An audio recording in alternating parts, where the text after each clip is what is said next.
Welcome to the coffee talk with salty Vixen's flair. Dive into deep thoughts, no topics to air.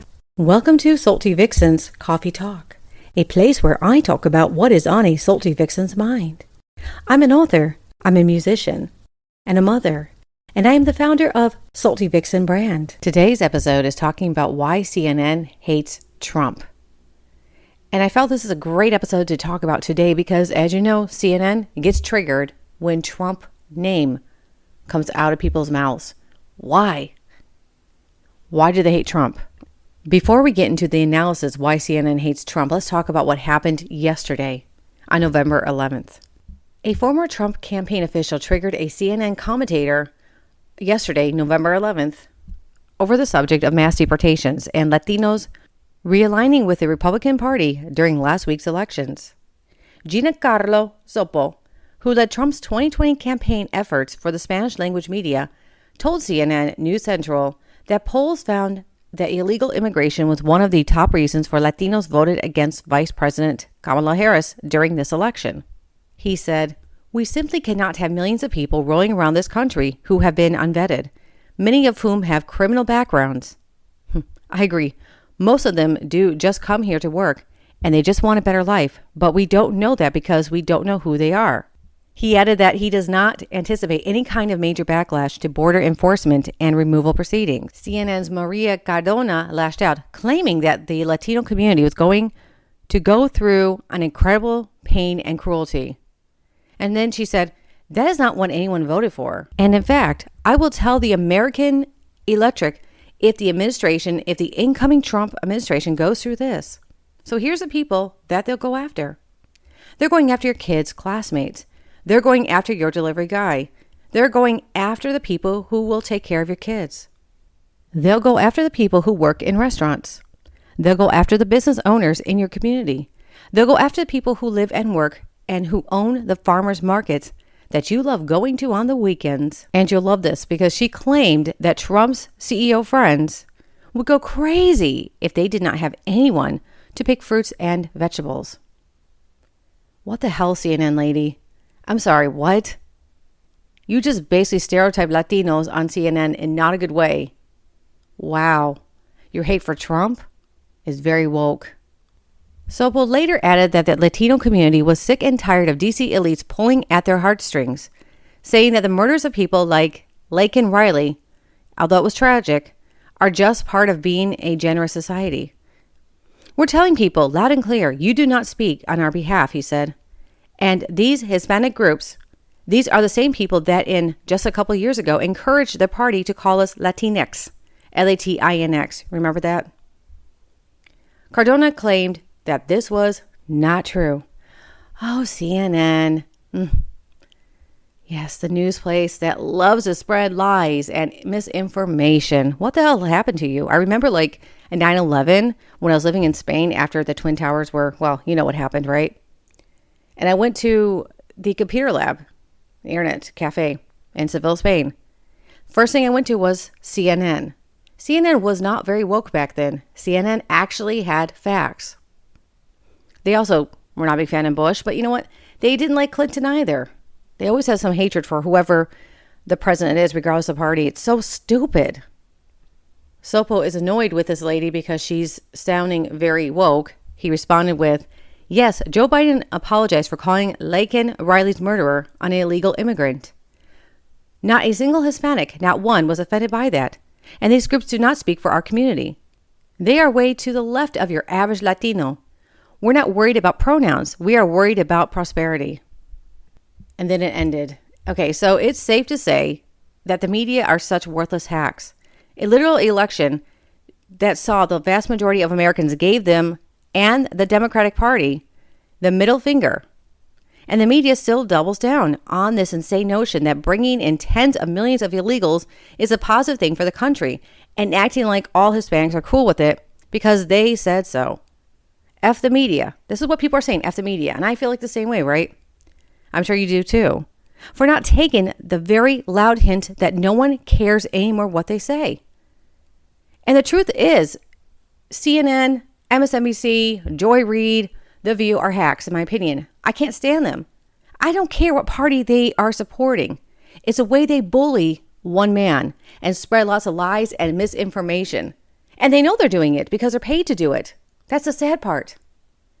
And they're not realizing the mental effect is happening on people who are incredibly gullible, who are not in the right mental health state. And you see this all over the internet.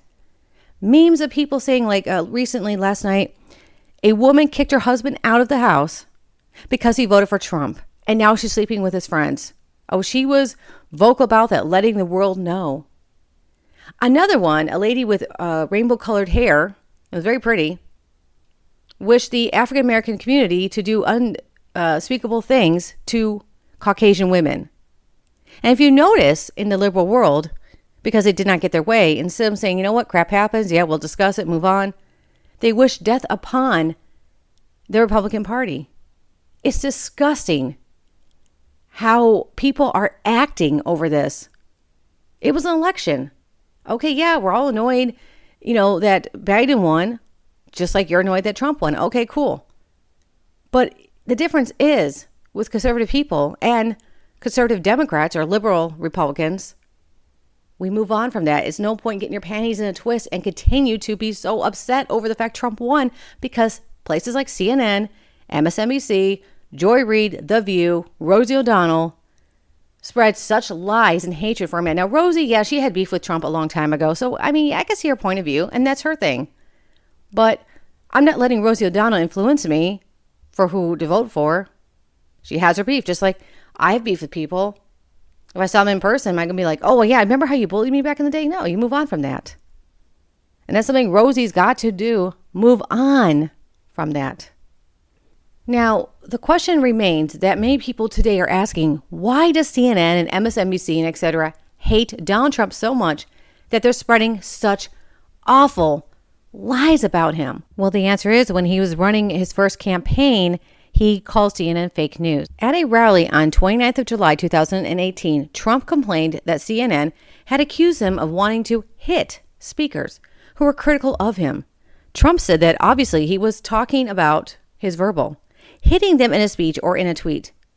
I'll tell you, CNN is really, they call it the Clinton News Network. It's really a dishonest group of people, he said. They're really terrible. He then accused CNN of shutting off the camera that the network was using to cover the event. The truth is, well, according to CNN, they didn't. So then on August 8th of that year, Trump reacted to a CNN poll analysis that showed him down by 10 points. I see one from CNN where we're down, he said. I think these polls, I don't know. There's something about these polls. There's something phony. After he became president and his approval number stayed well under 50%, Trump tweeted that any negative polls are fake news, just like CNN, ABC, NBC polls in the election. And what Trump said is actually accurate, because Clinton and Reagan and Bush Jr. and Bush Sr. all talked about, and I recall, because I'm 44 years old and I love politics, talked about how rigged the polls are. So it's just nothing new. But because people, the media doesn't want to think about the past, and while Trump talked about CNN being Clinton News Network, I get it. He's talking about the Democratic Party. The reality, CNN roasted Clinton. I remember that. Anyway, Trump's roasting of CNN continued off and on for a few months. In October of that year, the stolen DNC email revealing Brazil's leak was published. At a rally that night, Trump went against the network yet again, in part because of the leak and in part because of the network's commentators criticized his performance in the first presidential debate. If the late, great Abraham Lincoln debated, and he was representing our point of view, CNN would say Abe Lincoln went down to a massive defeat. These are dishonest people we're dealing with, and again, he's 1,000% accurate. The night before, on October 10th of that same year, the first recorded CNN sucks chant erupted in a rally in Pennsylvania.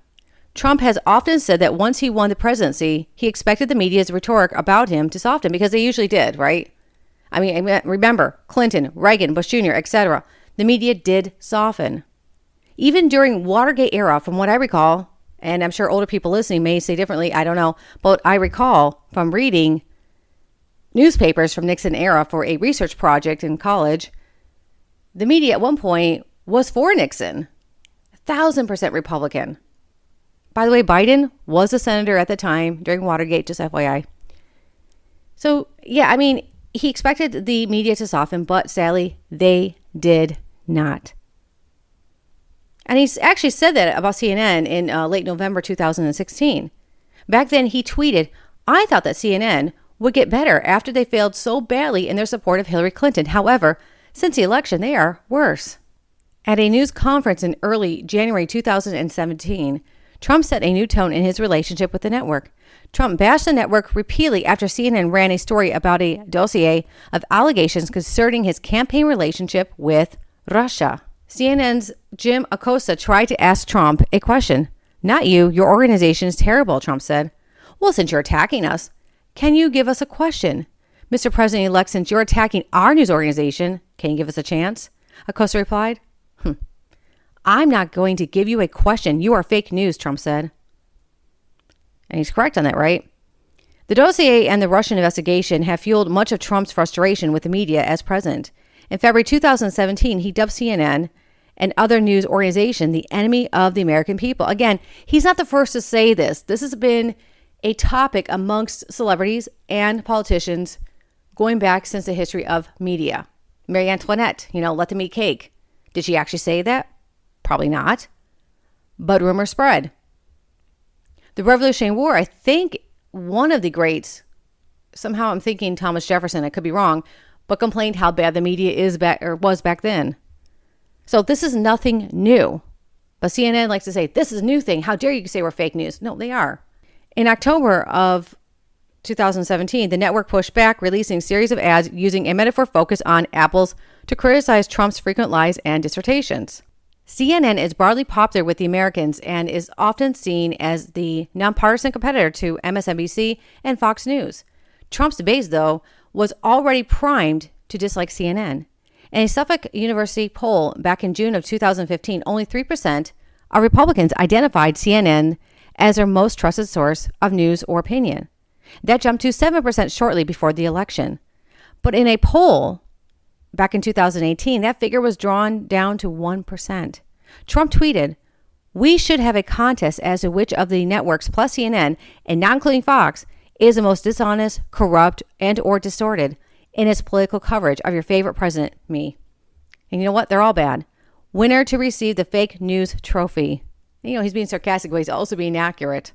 The point is, the moment Trump called CNN, MSNBC, et cetera, fake news, was when the roasting became so known, and then they took it to social media and focused on the woke culture.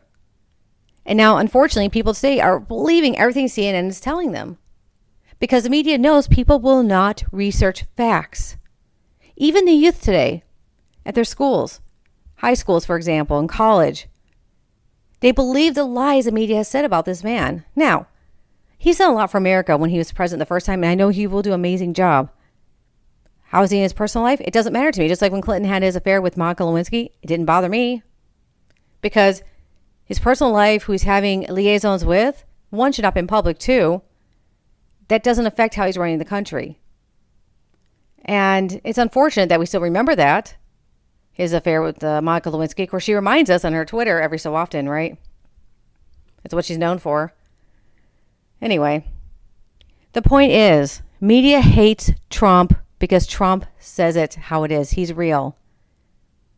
And he's an amazing president. He will go down as one of the best presidents in history. He already is. But he'll be even better than last time. My opinion, of course. But looking at the list of worst presidents in history, who comes to mind? Bush Jr. Weapons of mass deception. Remember how bad that was?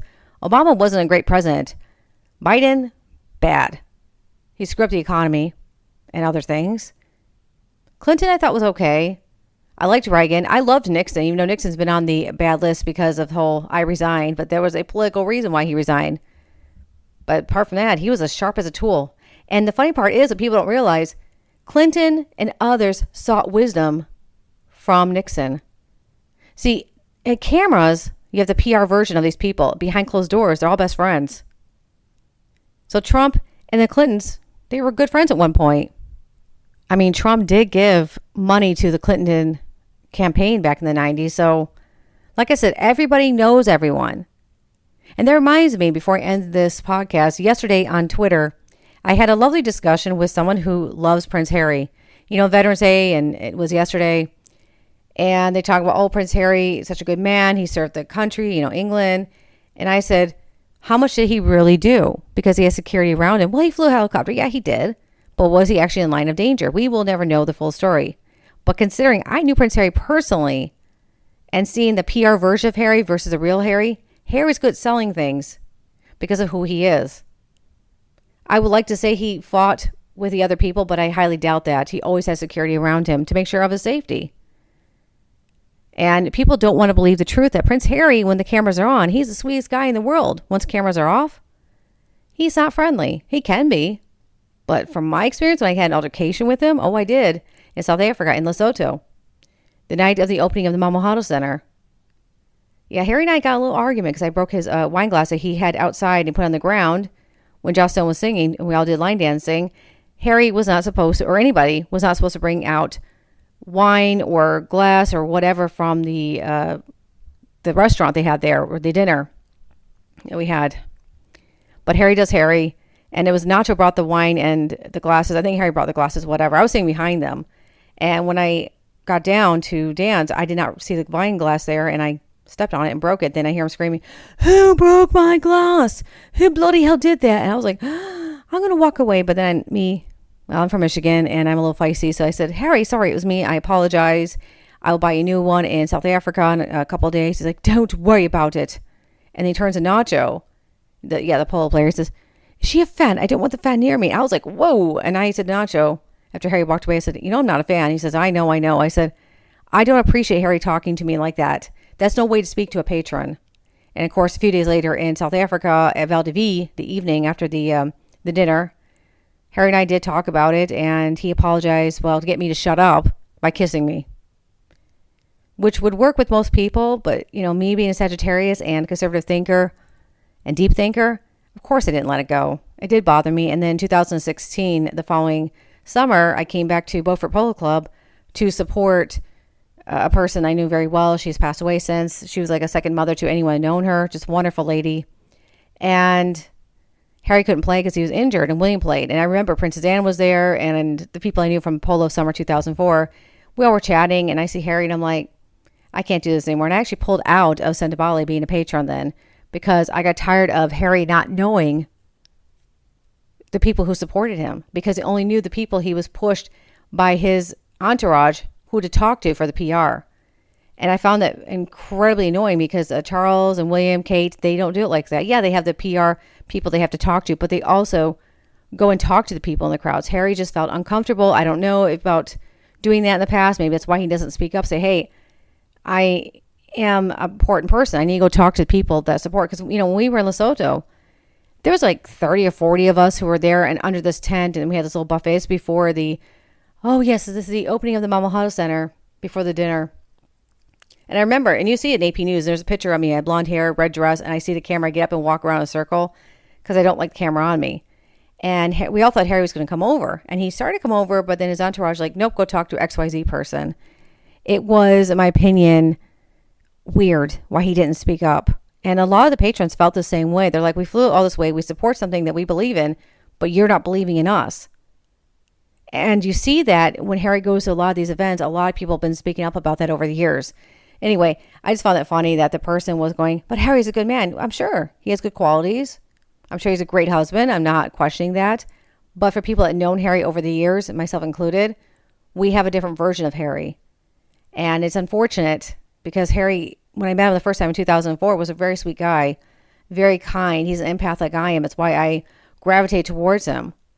And I was actually in a tabloid with him. It's pinned on my Twitter profile. But I was in a tabloid from a Cartier Polo. It was the China White after party. It was a wild party. That's when he was dubbed as Party Prince from that party. And I was there. So it's the back of me. But yes, I was there. And it's not like he goes, Harry was dancing. He wasn't dancing with me. He was making me feel better because one of his mates said something very, very crude. A polo player, I will never say the name, but he's the inspiration of Salty Vixen. All right, my lovelies, I'm going to end this podcast by saying, I hope you have a lovely day. Until next time, this is Salty Vixen. Goodbye. Come and share with me. So let's chat about the highs, let's chat about the lows. In this cozy little corner, anything goes. Every sip tells a story, every word brings a smile. With every conversation, we'll go that extra mile.